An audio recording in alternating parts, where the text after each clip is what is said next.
Hello, everyone. Thanks so much for joining me here today as we get to talk about one of my favorite subjects, comic books. My name is Jose. I love comic books. I love talking about them. I love sharing them with you. Feel free to follow me on social media if you would like. Links are in the description below. I've also posted a link to the Marvel fan site that have plot synopsis and character bios for this issue. We're looking at X Factor number 2 from 1985. Yes, I know that it's missing the thing, a little error on the digital version, but so be it. And here we have X Factor fighting this dude that doesn't really matter. That's one of the things when we introduce a new team, we give them new villains to fight. Some villains take, some villains don't. So, a desperate battle of life and death. X Factor versus the mutant menace of Tower. So, I don't think Tower was a hit. So, one of the things that I like during this era were the ticks here that Jim Lee and Todd McFarlane are going to and go to the extreme on this. Rob Liefeld too. And so we start out with our title, Bless the Beasts and Children. And so Jean Grey is having like a flashback here of the shuttle that turned her into, well, not turned her, but you know what I mean. I've covered already X Factor number 1.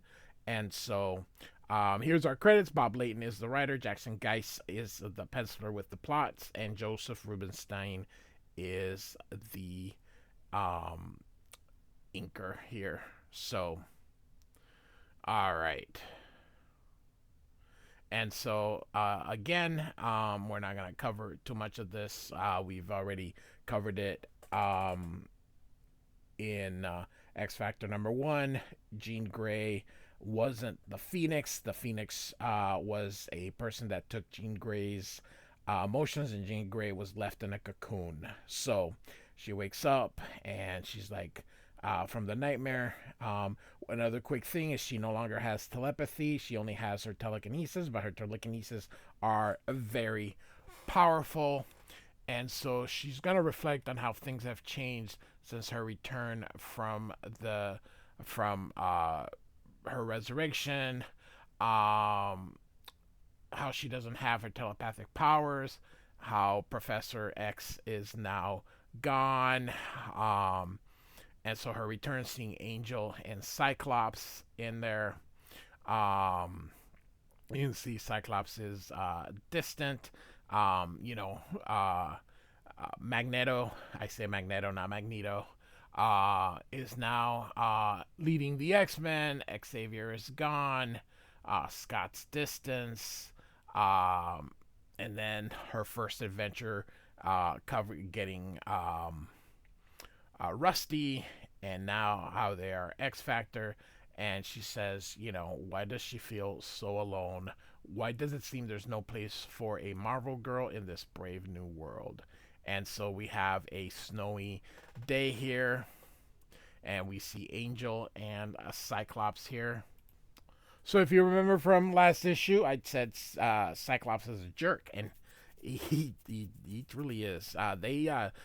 Cyclops went from a sympathetic uh, character to just a jerk, and so Angel's like, "Hey, I know you're a tough situation," and Cyclops is like, "Warren, please, just leave me alone. I have to think this out, dude. It has been a lot of time." So Cyclops, um, this is the thing that the writers decided to do to him. He hasn't told Jean Grey yet about Maddie. Hasn't called Maddie, and the dude just left her and her newborn kid. It is it is something. Chris Claremont has. This was not Chris Claremont's idea. Obviously, he's not writing this book, but they this the Return of Jean Grey caught him by surprise, and the way they have Cyclops dealing with it is not the way Chris Claremont would have probably handled it. But Chris Claremont is an incredible writer, and Bob Layton is a fine creator, but he doesn't have the prowess of Chris Claremont. And so Angel's like, sorry, I was trying to give you Friendly advice: if friends can't help you, who can? And so Angel says the correct thing. He's like, I think it's time you spoke to Madeline. Scott, you have a wife and child waiting for you in Alaska. And look at this bastard. I'm telling you. Don't you think I know that, Warren? Madeline and the baby are constantly on my mind. But my life's been turned upside down. Jean's back. She's alive. I don't know what to do. Oh, my God. And this is the guy who led the X-Men. It is how they turned him into this, and then people just kind of let it go. It's beyond it's horrible character. Like, this is how you make someone dislike a character. And Cyclops is very unlikable. And so Angel continues here: Scott, Maddie is your wife. You have a commitment to her. You have to tell her what's happened. For that matter, you've got to tell Jean you're married. And then he's like, how can I explain anything to Madeline or Jean? I'm still not sure what's going on myself. Oh my God. Jean Grey was the first woman I ever loved. She gave me my life meaning, and Madeline, forget it. A playboy like you wouldn't understand. And he's like, I only wanted to help. And then he leaves, and he's like, I'm sorry, but he's screwed up everything. And Cyclops, whatever. And then this bastard ends up with Emma Frost. He just goes from one hot chick to the next. And so Warren asks, hey, how's the public relations going? And he's like, oh, it's all right. I overheard shouting. Is everything okay? He's like, nothing I can handle, says Angel. He asks if the Beast and Iceman have come back. He says, nope, they're still apartment hunting. And in New York, that's basically a second job, looking for a place to live. And so he's looking at these things, and he sees dumb. There's a lot of false reporting. Ronald Reagan is a mutant. I can prove it. and so, and so, Angel's leaving and says, hopefully they can sort out all the crank ones. So now we see Beast and Iceman, and so the Beast and Iceman, it's raining and they're tired, and so they decide to take some time away from apartment hunting and visit Hank's old girlfriend, Vera Cantor. And so this guy here sees this, and you can see here, this is it. And then opens, and he's like, oh, my stars and garter. And here she is. So the Beast is shocked by her changes here, and he tries to make sense of this new wave that was a style in the 80s here.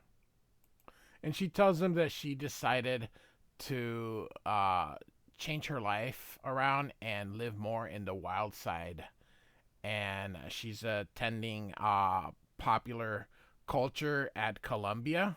That's an expensive school. I love this part. I have to tell you, Hanky Poo, Elvis Costello changed my life. Have you ever listened to his lyrics? He's like, every day. And Bobby's like, likewise. And so back at X Factor, headquarters, Cyclops and Marvel Girl are gonna put Rusty through a training routine and get him to slowly learn how to control his pyrotechnic powers. Um, he's not sure how to control it here, and you can see he's not. It's his first day, so he's being hard on himself. The Cyclops, he uses a fire extinguisher to get it. So Rusty believes he'll never learn how to control his power, and so he just walks out. Jean tries to stop him, but Scott reminds her of Professor Xavier's teaching methods and cautions her from pushing Rusty before he's ready. And so now you're gonna see her. Hey, can we talk? Something's wrong. Is there, please? He's like, I'm sorry, Gene, I can't, not now. If you'll excuse me, I have to check on Rusty. So, what a jerk. So, meanwhile, we see here this tower person that it was in the cover comes in, and then he opens, and then shrinks, and then he goes into the apartment here. And I am narrating this a little bit here because there's a lot of conversations and stuff, and I'm just trying to get to the meat of the story here. So you can see Tower has come through. He's like, I've looked for you for a long time, Furball. Now get ready to be smashed by Tower. And Iceman says, who is this creep? And he's like, stay back, protect Vera. And Tower says, don't worry about them, Blue Buns. You're the only one I'm after. And B says, handsome men are always in demand, but I think I'll decline your kind invitation all the same. And so, um, you can see Iceman and Vera here, and she's like, what's going on? And Iceman's like, I don't know. And before Iceman can do anything, 'cause he was going to help him, Tower smashes them here, and then the beast gets him. And he's like, all right, time to take it serious, and look at this. Boom.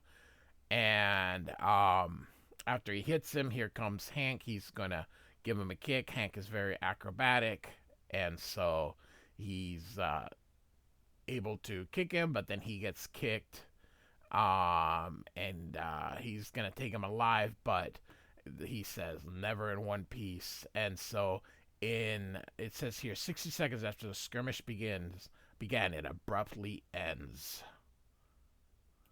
So he grabs the beast, he grabs a sheet to cover him up, and off he goes. And he gets a ride, puts him in the back of the car. The guy says that he'll be revived soon. Use this inject him to keep him under. And so he demands his money. He says, "You've done. Just pray you've done McCoy no permanent damage. If all goes well, I promise you'll get everything that's coming to you." That's never a good thing. And so after weeks, Cyclops decides, hey, maybe I should call Maddie, and he does, but the number has been disconnected. And she's like, oh my God, I've lost her and my son, and oh, I'm so dumb. You know, it's been Jesus. And then he takes it out of the poor phone, and it's all his fault. And then Angel calls everybody out there. So it's hard to see because of the coloring here, but X Factor has shown up here. And here's Angel. He covers up his wings, but can't people tell who the heck with because he doesn't wear a mask. So other people are like, "Yeah, you're gonna get the mutant stuff." And so they ask if he saw anything or if anyone saw anything, and Angel says no one saw a thing. And so she asks, "What's our next move?" And Cyclops says, Hank is difficult enough to conceal. We'll start monitoring police reports and the like and pray we come up with a lead before it's too late. So it says here outside of Atlanta at a research place here, Hank McCoy is in here, and this guy says, wake up, McCoy. It's time we had a little chat. And he's like, what's the meaning of this? But you're supposed to be dead. So and so they both work together at the Brand Corporation. And so he faked his death. And so he says, I hope you can provide me with the information I seek. And he says, of all the qualified biochemists in the field, why kidnap me? And he says two reasons, because he successfully isolated a chemical source of mutation.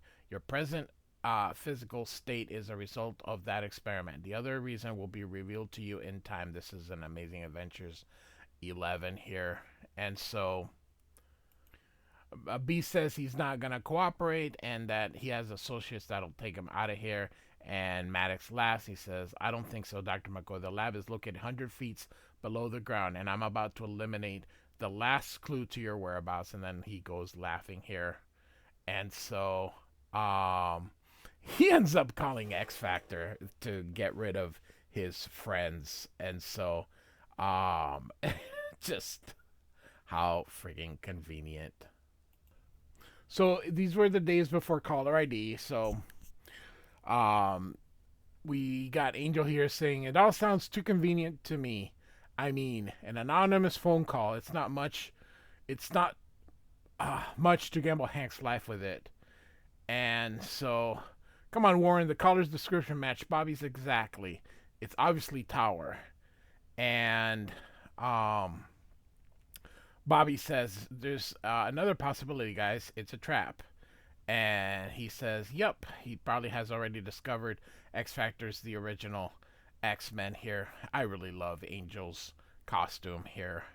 Um, Angel, I there were character. I just always loved his wings. I was so upset with what they ended up doing to him. I know he looks cool as Archangel, but I felt bad here. And so Angel's like, let's not get paranoid, Red. Remember, we're going to investigate as X Factor. That way, if it is a trap, our cover won't be blown. And Jean says, I know, it's just that I'm so worried about Hank. And Iceman's like, we all are. It's partly my fault Tower got away because, he's a wuss. So the doctor brings him notes of his experiments for him to look at, and Hank's like, I'm not going to do that. And so this is the reason being, this is going to be Artie.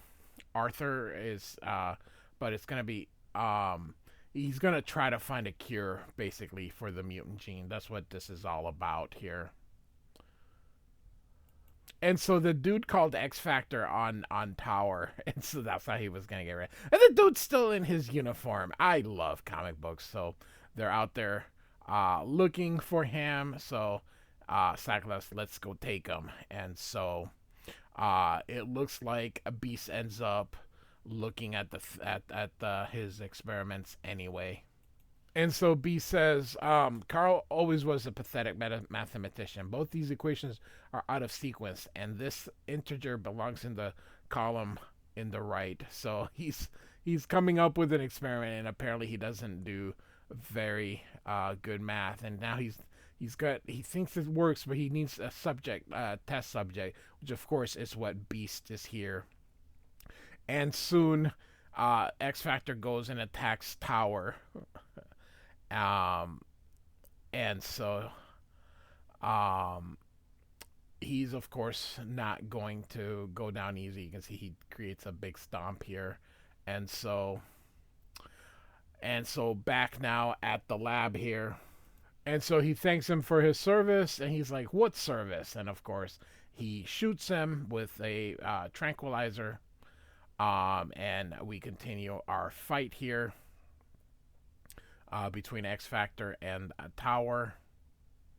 Tower would be what, an F-list villain here, and so Cyclops says, "It's just you and me now.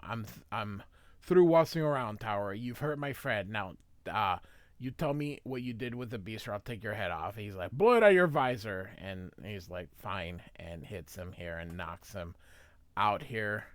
And so he's Angel's like, how are we gonna get information of an unconscious man? And he's like, crud, I shouldn't have done that, and what's wrong with me?